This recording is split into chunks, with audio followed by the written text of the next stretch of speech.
हाय guys, मैं हूं Ayshan. Welcome to law digest. आज हम रिवाइज करने वाले हैं chapter 4 of our course on tort law, जहां पर हम डिस्कस करेंगे कि नेग्लिजेंस और नर्वस शॉक जैसे टॉर्ट्स क्या होते हैं। Now in layman terms we know कि नेग्लिजेंस मतलब किसी इंसान का कोई भी रीजनेबल केयर ना लेना can be termed as negligence. And similarly nervous shock हम कह सकते हैं कि किसी इंसान को कोई बात सुन के शॉक लग गया। अब ये हम जानते हैं एक लेमैन टर्म में, बट लॉ में किस तरह से इन चीज़ों को देखा जाता है, किस तरह से इनके एसेंशियल्स माने जाते हैं, क्या केसेस आते हैं, वो सब हम डिस्कस करेंगे आज की इस वीडियो में। तो चलिए शुरू करते हैं। So before starting this video, if you haven't subscribed to this channel as yet, then please do the same. Bell icon दबाइए ताकि ऐसी notifications आपको regularly मिलती रहें। तो चलिए start करते हैं with question number 1 which says कि the maxim res ipsa loquitur क्या बताता है, इसका क्या मीनिंग है। Logic needs to be applied, the thing doesn't speak for itself, the thing speaks for itself, या फिर none of the above। तो इसका जो करेक्ट आंसर है वो है option C, that is the thing speaks for itself. मतलब कि कोई भी चीज अपने बारे में खुद बताती है। ये जो मैक्सिम है ये नेग्लिजेंस के केसेस में अप्लाई होता है। फॉर एग्जाम्पल मान लीजिए कि आप किसी शॉप में जाते हैं, बहुत ही गंदी शॉप है, बहुत धूल है, सामान बहुत स्कैटर्ड वे में रखा हुआ है, सब एक जगह घुसा हुआ है, and suddenly what happens is आप you are standing somewhere and suddenly something falls from the top on your head। तो ऊपर से कुछ गिरता है आपके सर पे and you get hurt. So this is a case of negligence. ये यहाँ पर ये मैक्सिम अप्लाई होगा कि res ipsa loquitur, that is the thing itself speaks, the shop itself speaks of the condition that it is in। चलिए negligence को समझते हैं। Through this question, what are the essential elements for negligence to be committed? Essential elements क्या है negligence के लिए to be committed? A duty of care, a duty of care towards the plaintiff, breach of duty by the defendant, या फिर all of the above। तो इसका जो correct answer है वो है ऑप्शन डी, क्योंकि जब हम नेग्लिजेंस की बात करते हैं तो सबसे पहला स्टेज आता है कि एक ड्यूटी ऑफ केयर है that is owed by the defendant. तो डिफेंडेंट की एक ड्यूटी है एंड किसकी तरफ, टुवर्ड्स द प्लेंटिव, एंड क्या होता है उस ड्यूटी का ब्रीच होता है bye the defendant. In that case it will be known as negligence, therefore all of the above is the correct answer। चलिए इसे एक इलस्ट्रेशन से समझते हैं। क्वेश्चन 3 कहता है कि क्षितिज जो है वो एक स्टोर पे जाता है और जिंजर बियर खरीदता है for himself and for his friend Rohan. Rohan उस ड्रिंक को कंज्यूम करके बीमार पड़ जाता है। It is found that the bottle contain decomposed body of a snail. Snail के डीकम्पोज्ड पार्टिकल्स थे उस बॉटल में। तो अब रोहन जो है वो मैन्युफैक्चरर को सू करता है। तो इस केस में क्या होगा, क्या हम ये कहेंगे कि रोहन का कोई कॉज ऑफ एक्शन नहीं है क्योंकि ही वो बायर नहीं है।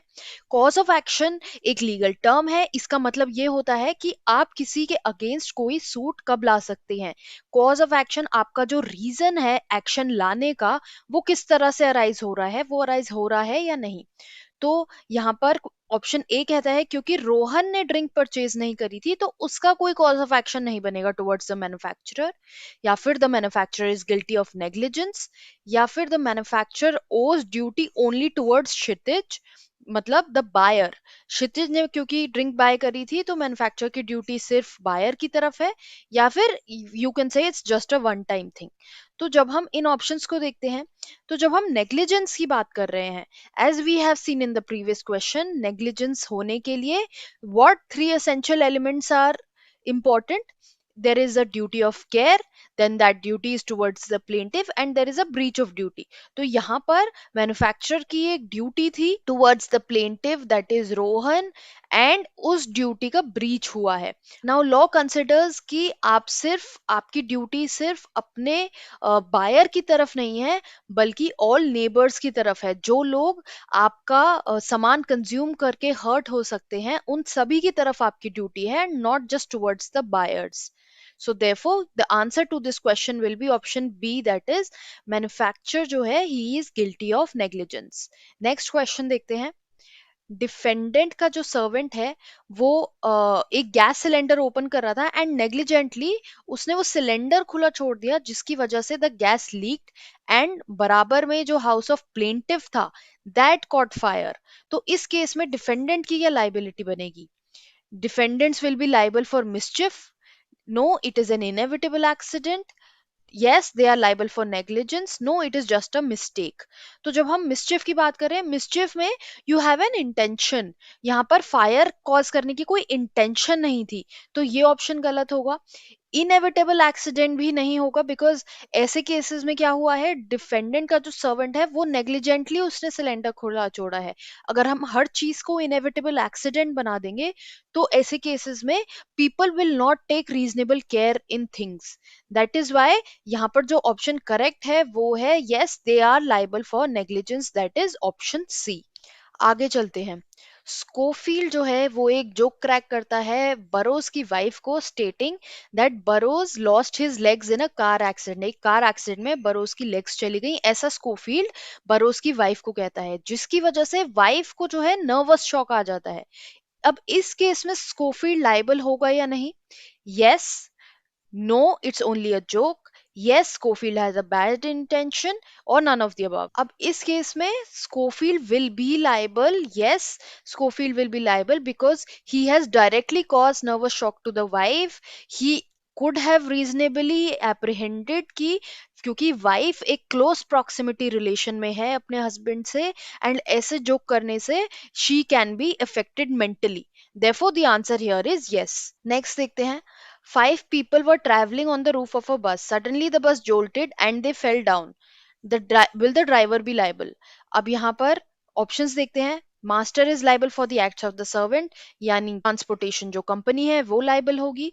Yes the driver fail to exercise care, no it is an inevitable accident, the people are contributory to negligence. तो जब हम नेग्लिजेंस को देख रहे हैं, जैसा कि हमने बोला कि ड्यूटी ऑफ केयर होती है, तो यहाँ पर बस ड्राइवर की ड्यूटी थी towards the people, but then it was not expected that these people will travel on the roof of the bus. They themselves are contributory of negligence.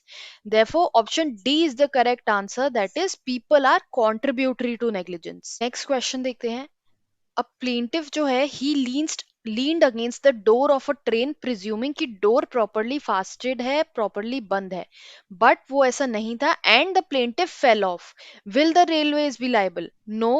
In such cases, it is presumed that defendant is careful, railways has been negligent, या फिर both B and C. So जब हम negligence की बात करते हैं, we know that there is a duty of care. तो railways की ये duty of care है कि उनकी जो फंक्शनिंग है वो प्रॉपर हो, मेंटेनेंस प्रॉपर हो। अब ऐसे केसेस में ये माना ही जाएगा जो ऑप्शन बी में लिखा है, that it is presumed that the defendant is careful.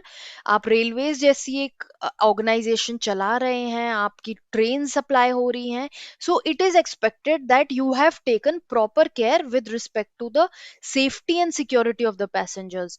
तो अगर उस सेफ्टी और सिक्योरिटी का कॉम्प्रोमाइज होता है तो in that case railways will be held negligent. Therefore answer यहाँ पर जो होगा वो ऑप्शन डी होगा, both B and C. Because पहली बात तो ये माना जाएगा कि डिफेंडेंट जो है he will be presume to be careful in such cases, and since he was not careful तो रेलवेज विल बी नेग्लिजेंट। चलिए नर्वस शॉक की बात करते हैं आगे।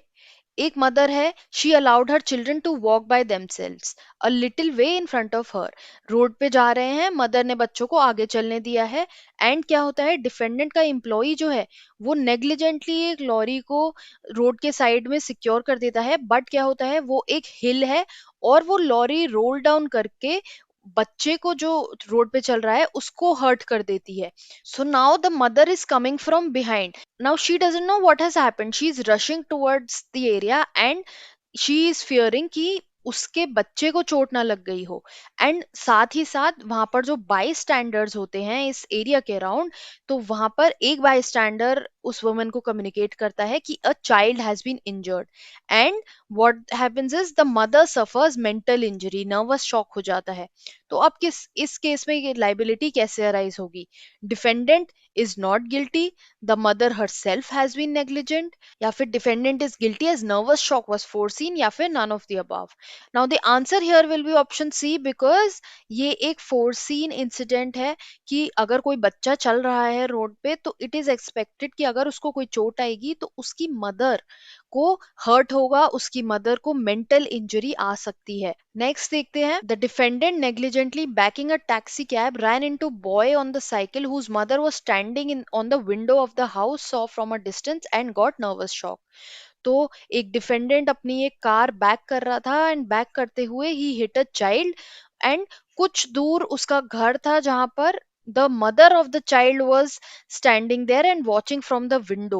Now she got a nervous shock. तो इस केस में liability क्या होगी? Defendant is not guilty, the mother herself has been negligent, defendant is guilty, या फिर none of the above. So answer यहाँ पर option A होगा, defendant is not guilty, because यहाँ पर इट कैनॉट बी प्रिज्यूम कि वो टैक्सी कैब चला रहा है एंड दैट द मदर जो है वो काफी डिस्टेंस पे है उस एरिया से, and it is not expected that she must be watching out of the window. So therefore यहाँ पर डिफेंडेंट नेग्लिजेंट नहीं होगा।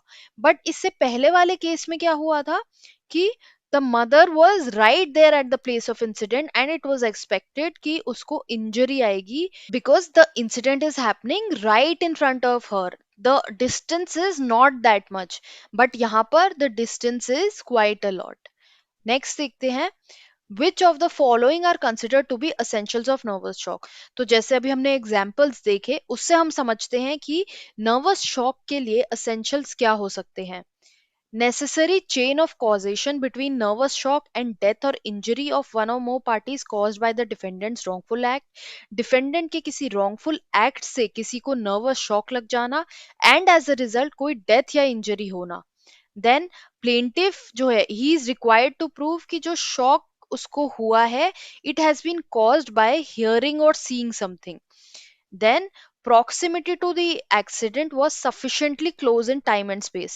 जैसे कि अभी हमने पिछले दो ऑप्शंस में देखा, तो सेकंड वाला जो एग्जाम्पल था वहां पर the mother was far away, she was not sufficiently close in time and space, whereas question number 8 में the mother was right there behind the child. So यहाँ पर proximity बहुत जरूरी है।